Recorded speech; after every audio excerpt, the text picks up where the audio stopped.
Hello and welcome to this special broadcast from Bengaluru, where the first major meeting under India's G20 presidency is taking place. During this finance track meeting, finance ministers and central bank governors from G20 nations are brainstorming on issues plaguing the global economy. Finance Minister Nirmala Sitharaman has held 10 bilateral meetings, including one with US Secretary for Treasury Janet Yellen. Yellen hit out at Russia in a press conference and said building support for Ukraine will be her #1 priority during the G20 meetings. She also urged China to agree to proposals on debt restructuring to help countries like Zambia and Sri Lanka. Listen in to what Janet Yellen had to say. I will continue to push for all bilateral official creditors, including China, to participate in meaningful debt treatments for developing countries and emerging markets in distress. I will also be discussing international coordination on debt restructuring for middle-income countries. In emerging markets, financial conditions remain relatively tight, but have begun to show signs of easing. At the same time, we know that a number of vulnerable countries continue to face acute distress. We're not out of the woods yet. So I'm looking forward to the opportunity this week to continue our close communication with other major economies. We've worked with countries to avoid export restrictions and enable food to flow more freely, including through the Black Sea Grain Initiative. The outgoing president of the World Bank, David Malpass, has said that the world needs to find an answer to inflation concerns. He also hoped that the G20 will come to an agreement on debt resolution for emerging economies. Listen in to what he told our managing editor, Shireen Bhan. Reconciling the debts of the various players, that's been taking a long time within the debt restructuring process. So reconcile the debts, agree that what you're trying to do is have comparable treatment across the various creditors, and then find ways to resolve some of the barriers. On China, important is they are still including non-disclosure clauses in some of their contracts. That makes it very difficult to do the restructuring. They take collateral, which is not really necessary, and also escrow accounts. China itself can benefit from this. It's one of the biggest exporters, often the biggest to many parts of the world, and so it can benefit if there's faster growth in the countries. On the sidelines of this G20 meeting, I caught up with Brazil's ambassador to India, Andre Arana Correa de Lago, and I asked him about Brazil's priorities, also how the Ukraine war will impact discussions at the G20 meeting in Bengaluru and the issue of climate finance. Listen in.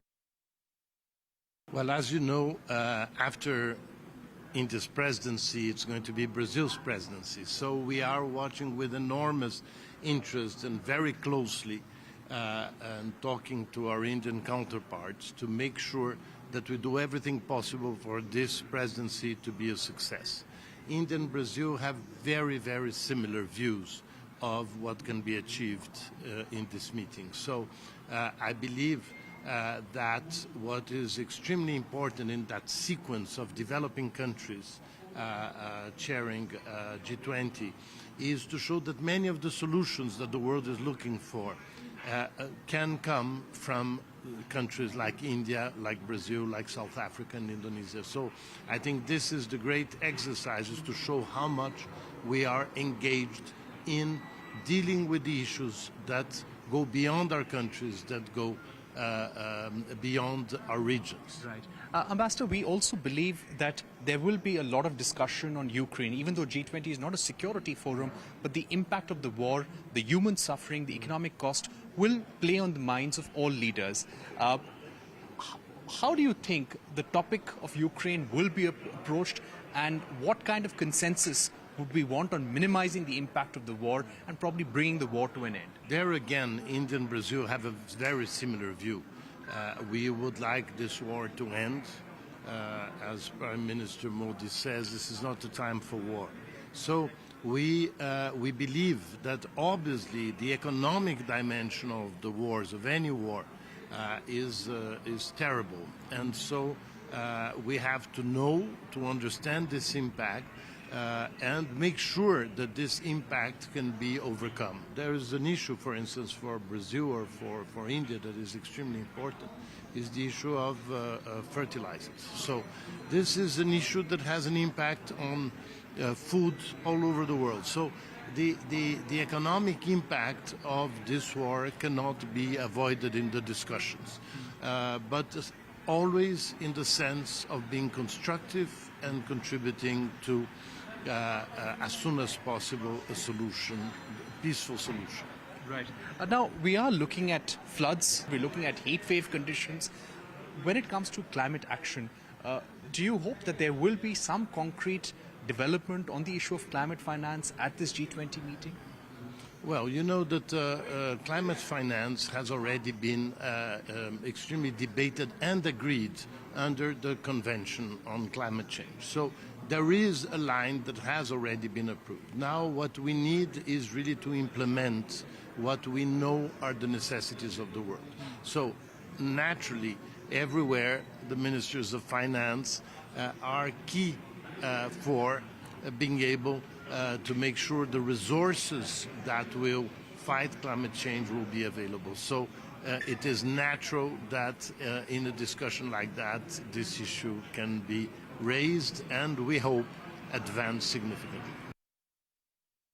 On that note, we take a short break, but don't go anywhere. As the Ukraine-Russia war completes 1 year, we'll get you a ground report from Ukraine.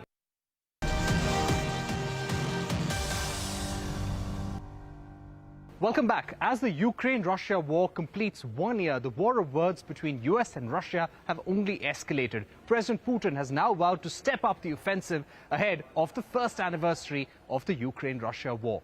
Listen in to this special report by Sanjay Suri. The war in Ukraine is hotting up, and there are signs that this could now spill over well beyond the level that we've seen so far. This is escalating now into a confrontation between the US at the head of NATO on one side and Russia and China on the other. At the moment, that escalation is political and not military in any direct sense, but the political escalation is over a serious war. In a year, we have not seen this level of sharp confrontation build up between the US and China. President Joe Biden is spending a long time now around Ukraine after visiting Ukraine. He gave a firm policy speech in Warsaw where he declared stronger military backing for Ukraine all the way. He's had meetings with NATO chief Jens Stoltenberg, then with the Bucharest 9, which are the NATO member countries on Europe's eastern front facing Russia. This is turning out to be more than some symbolic visit from Biden. This is now about strategic military decisions that NATO is clearly, at the least, making operational preparations for. On the other side, the Chinese have stepped up their rhetoric against the US while engaging simultaneously in military exercises with the Russians. China's foreign policy advisor Wang Yi met with President Putin in Moscow on Wednesday, and now we have louder and louder claims from both countries of a shared worldview and, of course, of a growing trade relationship and strengthening political ties. This now is turning out to be a very tense situation developing. The US says China is preparing to deliver lethal arms to Russia. China denies this. China has said it will offer a political solution to the problem on the anniversary of the invasion on February the 24th. Now, if that is less than full Russian withdrawal from Ukraine, including Crimea, Ukraine will not accept, nor likely will NATO. And full withdrawal is something Putin is unlikely to accept. The war is in Ukraine, but Ukraine could become the theater, perhaps even a launchpad for a great deal more. German Chancellor Olaf Scholz is all set to make his first visit to India on the 25th of February. He will hold bilateral discussions with Prime Minister Modi on boosting the trade and economic partnership between the two countries. Ahead of the visit, I caught up with the German ambassador to India, Philipp Ackermann, and asked him about how the Ukraine war will figure in the discussions. The geopolitics will figure high on the agenda between the Prime Minister and Chancellor Scholz on Saturday when he will visit Delhi. We are, of course, devastated by the fact that this war is going on for a year now, and as you rightly say, no end in sight.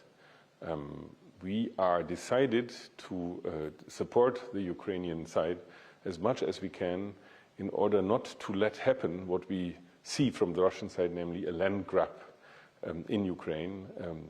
We feel that in the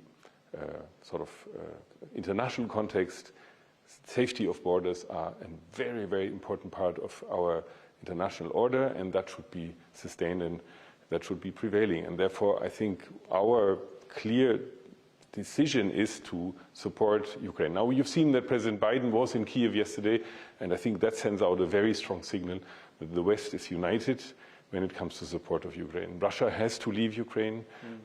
Ukraine must get its territorial integrity back, and we will help it to do so. Right. Do you think decoupling from Russia is permanent? And how will countries in Europe, especially Germany, increase their own military preparedness in the years to come? So first of all, decoupling is always a very difficult phrase. Russia is a neighbor of Europe, and eventually we'll have to find ways and means to deal with Russia. But now, right now, seeing the current situation, we will continue to with our sanctions, with our policy towards Russia, in order to make them understand that this is not an acceptable behavior. You can't just invade a smaller country and take land from a smaller country. It's unacceptable. Now, when it comes to our own military preparedness, you have seen that the Germans have really changed their policy, and will spend an enormous amount of money in order to build up our military. I feel we have to accept or admit then that we were under a certain illusion that wars in Europe would not happen anymore. Unfortunately, the facts are different now, so we have to adapt to the facts.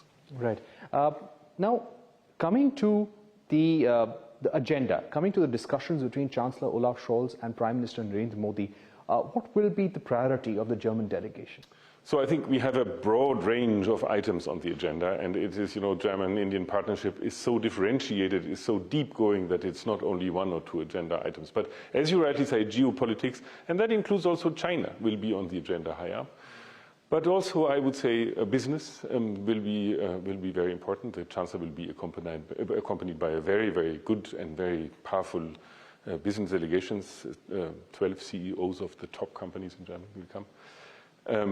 We'll talk about climate change and energy transition, which, as you know, is one of our main areas of cooperation with India. We have this partnership for green and sustainable development with India that will lead to a closer and more intense cooperation between Germany and India on the on the ways how to fight climate change, on the ways how to transition your energy mix and all the consequences. And I think another item that will be high on the agenda is skilled labor migration. Germany, as you know, has concluded with India a migration agreement, and we will sit down with the Prime Minister and his team to discuss on how to improve a sort of the migration from India to Germany in order to fill gaps in our workforce on a very high level. Right. You mentioned China will figure in the talks.